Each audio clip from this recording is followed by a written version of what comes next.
Video games get such a bad rap in the media, even more than Jake and Logan Paul, but often the powers bestowed on us mere humans from our endless gaming sessions go unnoticed. Accused of causing raging teenagers and loser loners, video games have so much more to offer and even saved lives. Yes, you heard that right. So we thought it was only fair to honour our beloved games with 10 of the best occasions when video games actually help to save real, not pixelated, lives. When 12-year-old Hans-Jürgen Olsen and his little sister took a shortcut to school, they didn't think it would take them into the territory of an angry male moose. Hans wasn't about to let this moose ruin his day and deployed his knowledge of the popular and insanely successful MMO World of Warcraft, taunting the beast like he would in WoW. It seemed to work as the moose focused on him so his little sister could run to safety. As the moose charged him down, he pulled another trick from his bag of WoW skills and feigned death. The moose soon lost interest and walked away, leaving these two little Norwegian kids to rush home and recount their tale of valour and victory. Paxton Galvanek may sound like a supervillain in a James Bond novel, but he truly is a hero who credits his life-saving work to video games, and one in particular. The incredibly realistic weapons and combat training of America's Army is also accompanied by a ridiculously in-depth combat medic training program that apparently rivals a real-life EMT course. This North Carolina man put his medical video game know-how to the test when one evening in 2007, while driving down the highway, an SUV flipped violently in front of him and landed upside down in a ditch. Hero mode was initiated, and Paxton dashed from his vehicle, managing to safely rescue the man from the smoking, twisted wreck. He was able to staunch the bleeding from the poor man's 2 severed fingers, remembering his training, and assessed his other injuries, including cuts to his head, while he waited for paramedics to arrive. And people say video games are bad for us.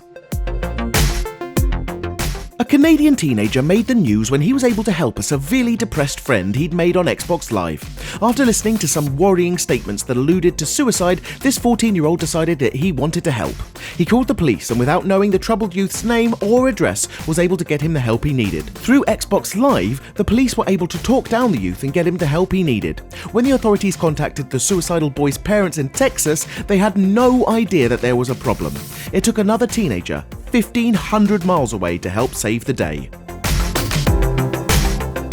Tony Hansberry was just a normal 14-year-old kid. He loved to play Xbox and, be a kid. But unlike other kids his age, or double his age for that matter, Tony decided to put his gaming skills to the test by actually advancing medical science. For his high school science fair project, Hansberry unveiled a super simple but revolutionary new procedure for stitching up patients after surgery. Using a device called the endo stitch, Tony demonstrated sewing up patients with a vertical endo stitch instead of a horizontal one. It may sound like a simple change, but it required hugely more skill and coordination, while guiding a camera inside the patient and maneuvering the endo-stitch device with a controller. Doctors said the precise hand-to-eye coordination required was exceptional and far more than most adults could ever hope to achieve, and attributed the skill to the amount of time Tony spent playing video games. Unbelievably, doctors were so impressed with his surgical procedure on dummies, they replicated it on actual patients, resulting in a much reduced recovery time, complications, and pain. When Dota 2 player Nikki Elise, who goes by the Twitch name of Sajdeni, I don't know how to say that, started a match of Dota 2 broadcasting to her fans from her home in Tempe, Arizona, I bet she didn't think it would capture a home invasion and gunpoint robbery. While playing, she heard someone knocking at her door and left the stream for a moment to see who it was. It was then that she was attacked at gunpoint. Luckily for her, the stream captured much of what unfolded, and her fans immediately began contacting their local police authorities. Thankfully, a friend of hers that was also watching the stream was able to send the police directly to her address, where they managed to apprehend one of the burglars. His accomplice, however, managed to escape and is still on the run. It's scary to think what people can do, but as police said, it was a worldwide effort with calls coming in from almost every corner of the globe. Recovering from the horrors of a stroke is often a very long and painful journey where you have to relearn all of your basic everyday skills, all the while recovering from extensive neurological damage. Traditional therapies often focus on physical recovery like your muscles or stimulating your mind. Very rarely do these treatments work on both. However, researchers found that stroke patients who played video games on either a Nintendo Wii or a Sony PlayStation were up to 5 times more likely to show improvements in arm motor function compared to patients just undergoing standard therapy. Of course, we all know that video games provide both mental and physical coordination and stimulation at once, because action in video games is always changing. This requires the gamer to constantly adapt and change strategies, which helps heal the gamer patient's brain by augmenting neuroplasticity. Praise the power of the game!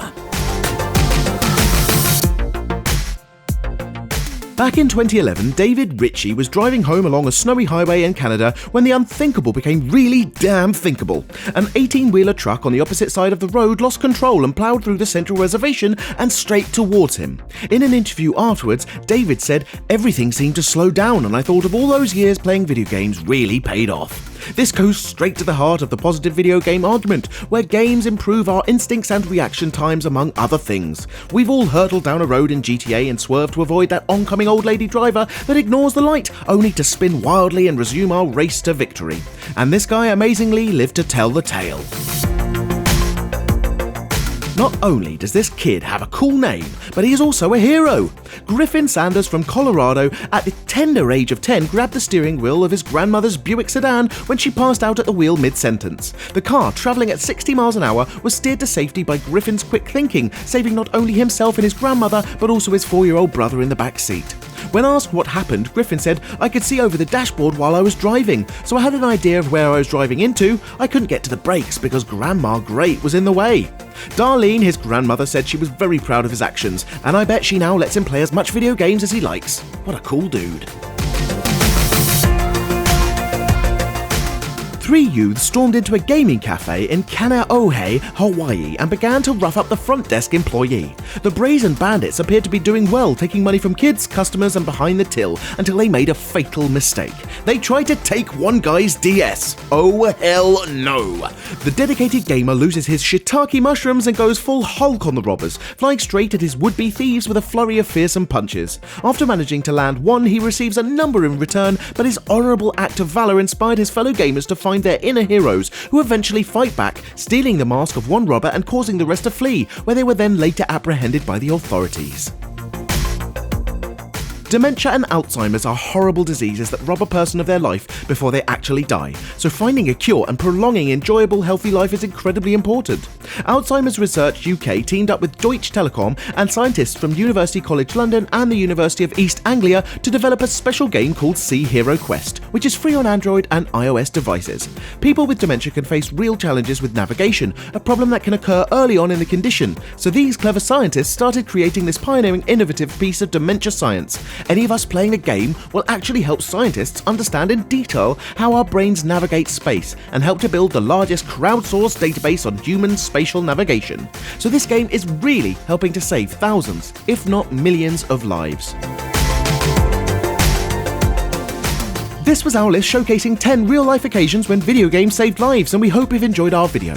If you did, please press that like button as we do appreciate it and it helps us immensely. We often ask our audience for suggestions to compile these lists, and if you'd like to contribute, please follow Frag Hero on Facebook. If you know of any other instances where video games saved real lives, please tell us about them in the comments below, because we do try to read pretty much everything. Now would also be a great time to encourage you to subscribe, because we upload new stuff all of the time, so subscribing will keep you up to date with all of our latest videos.